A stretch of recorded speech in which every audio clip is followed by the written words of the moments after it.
everyone.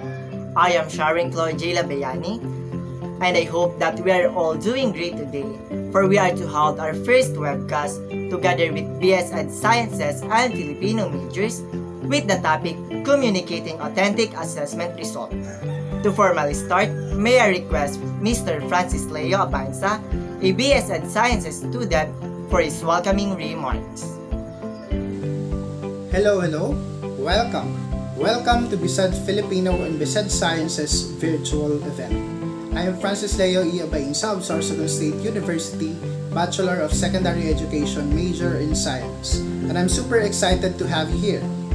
Excited about all of the amazing discussions that we're gonna have in this webcast.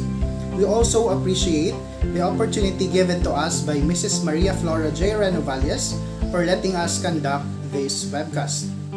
But before we proceed to give the floor for our first discussion, let me first give you an overview of the topics that we have included in here. So basically, this webcast is all about communicating authentic assessment results. However, this main topic is divided into 3 subtopics. The first one is effective communication. The second is portfolio as a communication medium. And the third one is grading and reporting. And under each of these subtopics are more specific topics for us to thoroughly understand what does the main topic covers. Thank you, Mr. Abanza. To begin our discussion, let's start with the first topic, effective communication. A pleasant day for everyone. Let me introduce myself first. I am Alexa May B. Helmasco, the facilitator for this part. The topic will be discussed is all about effective communication with a subtopic, what to communicate, which we're going to present by Miss Mary Rose Ranyola. A pleasant day, everyone. Today, I will present to you some tips that will help to improve your communication skills. In our everyday lives, we always communicate to deliver our message and share our ideas with others. Researchers said that having a good communication is the foundation of successful relationships. It is both personally and professionally. So effective communication is more than exchanging ideas. It is also about understanding the emotions and the intentions behind every information we receive and present. However, do we even know how to communicate effectively? So here are some of important notes we need to know on what to communicate. The first one, we have communicate respectfully. So why do we need to communicate respectfully? Second, pay attention to non-verbal signals. So non-verbal signals has something to do when we communicate to other people. Another, keep stress in check. And lastly, assert yourself. First, we have communicate respectfully. So respect is the foundation of effective communication in any kind of situation. So whether in business, classroom, or social engagement. So we need to adopt this in every communication with others. So here are some of the examples we can follow. First, practice politeness, courtesy, and kindness. So no matter you're speaking to, what your mobile user is, what kind of day you're having, or whatever other factors you bring to the table, good manner are a constant must. Okay, so even if you're not feeling your kindness, a little respect goes a long way and will reflect on you positively. Okay, so next, value others' opinions. Different ideas, perspectives, and backgrounds are what make a workplace multifaceted and push progress. So always make sure to value others' opinions, encourage expression, and consider their viewpoints and collaborate. So always observe that. Another, speak in turn. Never interrupt the speaker. So teachers who model respect with their students have more respectful classrooms. Overall, because students learn how to communicate respectfully and see its effectiveness. So always avoid interrupting or trying to redirect the conversation to your concerns. For number 2, pay attention to nonverbal signals. According to researchers, majority of our communication is nonverbal. So including our facial expressions, gestures, eye contact, posture, and even the tone of our voice. Understanding and using those non-communication can help you connect with others, express what you really mean, and build relationship with other person around you. So use non-verbal signals that match up with your words rather than contradict them. So why? So if you say one thing, but your body language says something else, your listener will feel confused or suspect that you're being dishonest. Next, adjust your nonverbal signals according to the context. So why is it that this one is important? So the tone of your voice, for example, should be different when you're addressing a child that you're addressing a group of adults. A disapproving stare can offer someone which is not good impressions for you. So try using a bright smile, gestures, and animated facial expressions to give more meaning to your words and become more engaging into conversation. For number 3, we have keep stress in check. So when facing crowds or talking to someone which has more authority than you can never avoid to feel stress and pressure. So this can affect the flow of your ideas rather than presenting your main point. One way to avoid this is to quickly relieve stress and return to calm state. But how can we do this? First, pause to collect your thoughts. Pausing can make you seem more in control than rushing your response. If you know to yourself that you are in a tension or pressure, keep in mind that you don't need to rush things when responding. Another important thing to consider is to look for humor in the situation. So why? So because when you or those around you start taking things too seriously, find a way to lighten the mood. So it makes the mood lighter. By sharing a joke or an amusing story, well, this is an interesting and effective way to ease your stress and tension. So doing this may lighten up the mood and the tension you feel. However, insert humor or a joke in an inappropriate situation. For number 4, assert yourself.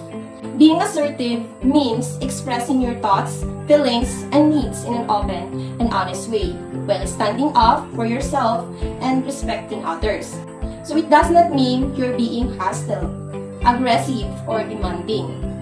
Always remember that an effective communication is about understanding the other person. It is not about winning an argument or forcing your opinions to others. So in order for you to communicate effectively, you need to receive feedback positively. So why? So accepting opinions and feedback from others help us to develop our skills even it's a bad one. So if we receive bad feedback, what you need to do is to try to think this in a positive way, like making this as a motivation for us to do better next time. So express negative thoughts in a positive way. So this is also important for us to understand. Why? Because it's okay to be angry, but you must remain respectful as well. So this would probably hard to do, but always remember that people's emotion is always affecting what you really wanted to convey. It is unavoidable and can lead to some serious problems. Am I right? You experience that? Okay, so however, we can do this by calming ourselves first and collecting our thoughts before we start to talk. When we do this, we can never regret talking or taking out our anger to someone. Because you know to yourself that you still speak in a respectful way, even when you are angry. And by that, I would like to say thank you for listening and hope that you learn something from it. And you can apply it while you communicate with others. Thank you again. Thank you very much, Ms. Mary Rose Ranyola, for a very comprehensive discussion about what to communicate. now, let's proceed to the next presenter. May I introduce Ms. Jezabel Rubidillo from Sorsogon State University, taking Bachelor of Secondary Education, major in Sciences. She will discuss about why we should communicate and why it is important. Good day everyone, I'm Jezabel Rubidillo and I will be discussing the reasons why we communicate. Communication is a tool with which we exercise our influence on others, bring out changes in our and others' attitudes. There are several reasons why people communicate. These reasons might vary from person to person depending on their objectives or goals in communicating. This could be to inform, to convey, to persuade, to request, to warn, or to reassure. Communication is an integral part of our daily activities, and its power can be seen in various areas of our life. One may be communicating to fix a relationship or to make it even more stronger or healthier by speaking their loyalty towards their partner. Others may be communicating to show their values and to see others' value as well. Maybe just later this afternoon you will talk to a customer to convince him or her to buy your product, and this communication would determine your success. Some people might be communicating to change their behaviors or others' behavior as well. It could be their way to get out of their comfort zones and to socialize more. The same reason with when people communicate to try to get actions from specific people which they expected to react on certain issues. Also, when we wanted to ensure and to fix misunderstandings between people. To persuade is to convince. And most importantly, to get and give information. So why communicate? It is in order to convey and receive information, to determine what information needs to be sent or obtained, to gain acceptance of you and your ideas, to motivate other people, to maintain relationship with coworkers and clients, to establish trust, to keep people involved in a project, to produce action or change, to understand wants and needs of your stakeholders, to express your emotions or feelings. In conclusion, people communicate to express needs, feelings, and emotions, to give instructions or ask questions, to socialize, to share information, and most importantly, to support others and show empathy. There were several known hindrances and barriers in communication, and that is why it is very important for us to know and set our objectives and goals in communicating before doing so, in order to avoid misunderstandings. So the next time you use your right to speak, the first thing you ask yourself is, why communicate? That would be all. Good day. Thank you so much, Ms. Jezabel Rubidillo, for that very concise and specific presentation. Now, we move on to our next topic regarding managing message quality in communication, and let us all welcome our discussant, Mr. Julius Espinida. Hi, now let's talk about how to communicate, specifically managing message quality. Communication occurs when one person speaks or writes a message or uses a non-verbal body language to convey a message which is received by one or more person. However, communication might go wrong. Why? Let's look at the possible reasons below. Communication fails because the message is not clear in the sender's mind. The words of the message do not adequately express the thoughts in the sender's mind. The receiver does not understand the words of the message. Assumptions or prejudices in the mind of the receiver might hinder the correct understanding of the message. Cultural values find certain forms of communication offensive. As you have noticed, most of the problems are about the message. It is because message plays a very important role in communication. Message is the one being sent and received. Communication pertains to the flow of information, and information is the message itself. Now, in order to communicate well, you need to manage message quality. The first thing you must do is to prepare your message. You cannot send a good message if it is not clear in your mind, right? Before sending, make sure that you got the idea, especially about the receivers and the subject. Also, avoid being biased. This will affect your view and your message. Next is to choose your words carefully. There are a lot of words that you can use, but pick the right one that perfectly fits the message you are trying to convey. Avoid those words that you are not sure about and those that are unnecessary. Be careful because it can be dangerous if words are misused and misunderstood. And lastly is to reinforce your message. Words are not enough. Actually, this only makes up 10% of the message. So, body language that includes the tone of voice clearly plays a significant role in communication. More likely, this can influence the receiver of the message. Everyone wants a clear communication, and this happens when the message received is completely the same as the message sent. Hopefully you got my message well. Thank you.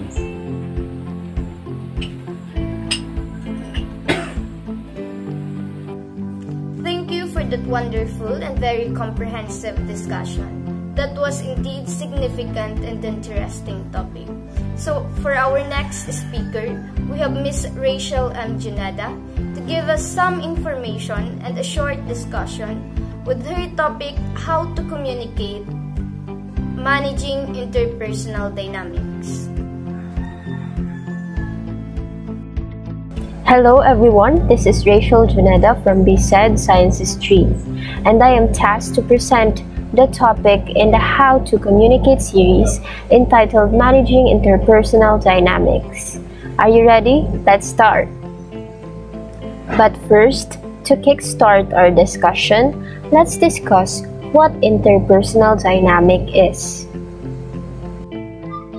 Interpersonal dynamics describes the interaction among members in a specific social context. It describes the way members relate to one another in a specific setting, and in this context, we are talking about more the classroom setting. And the members that we are talking about are the facilitator of learning, or the teachers, and the receiver of knowledge, or the students. Now that we know the said term, we will relate it to the word communication. Communication is the key in the classroom. Successful teaching is considered to require 50% knowledge to 50% communication skills. But do you agree with this idea? In fact, according to High Speed Training UK, the teaching and learning process will only be effective and efficient if communication is strong within the process.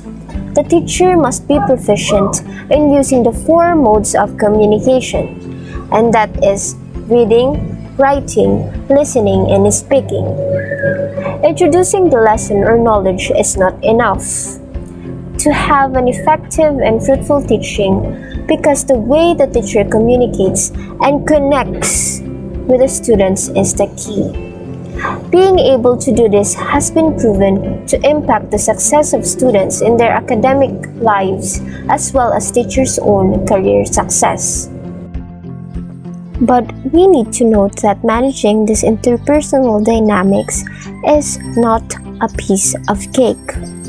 Several factors are needed to ensure effective communication.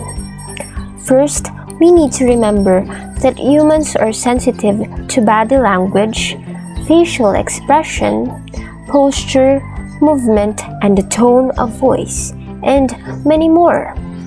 In addition to comprehending the words spoken, people instinctively watch and listen to all the nonverbal cues that are part of communication. And it is really important for teachers to have effective communication skills. It is a power that we must hold because this will affect how will the students learn and will also benefit the teacher also in 3 different areas.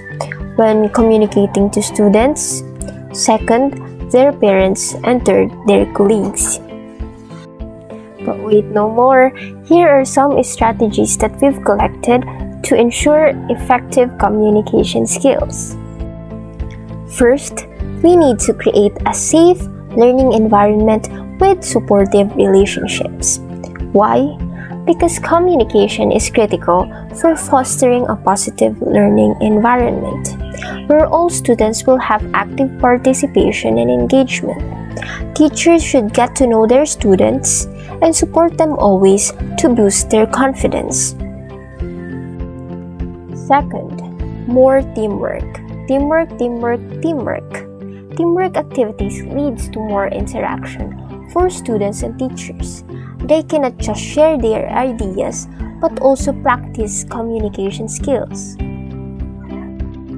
Third, body language. We've discussed it a while ago. Body language such as gestures, facial expressions, and movement is a nonverbal form of communication. It is of the utmost importance in communication. Knowing how to read someone's nonverbal communication cues will help you figure out what they're really saying behind their sentences. Nonverbal communication is just as important as the verbal communication. So, we must make sure that messages we send through our body language are constructive, optimistic, and engaging. The fourth strategy is active listening. The listening component of communication should not be overlooked. Over 60% of all misunderstandings result from poor listening. One of the most effective ways to communicate is by active listening. When interacting with others, we must not only speak but also listen, in order to consider other people's points of view and also to avoid misunderstanding, of course. And the fifth strategy is also very important, and that is welcoming feedback or accepting feedback. Communication necessitates constructive or negative input. It helps us to know about our strengths and, of course, our weaknesses. Thus, by welcoming feedback, we are also welcoming suggestions that make us improve. Next, the sense of humor. According to Sigrist and Hoped, in 2015, the use of humor in the classroom increased learning, self-motivation, and positive relationships between students and teachers. Teachers should not be always be serious in the classroom. He or she should know how to crack a simple joke to students to lighten the mood, and being able to do this gives students the impressions that you are approachable and that they would not be intimidated. And furthermore, we are also forming stronger bonds between us and the students, and we should always remember that. And seventh, because we are on the digital world, technical skills is also very necessary. Using modern teaching aids is another way to keep students engaged and improve their comprehension. It can also assist teachers in communicating more efficiently with students who have different learning styles, since modern tools can be more useful to them compared to the traditional learning method. And lastly, we should always be clear. Understanding and being understood are the key components of effective communication and teaching. When our students or the receiver of the message cannot understand the message, it is pointless. That's why always be clear with your messages and make sure that students understand them or interpreted them correctly. So that's all for today, and I hope you've learned something from it. Let's all apply these strategies and be great managers of interpersonal dynamics. And together, let's go with a dynamic flow of ideas, messages, feedback, and breakthroughs. Let's be great communicators. Bye.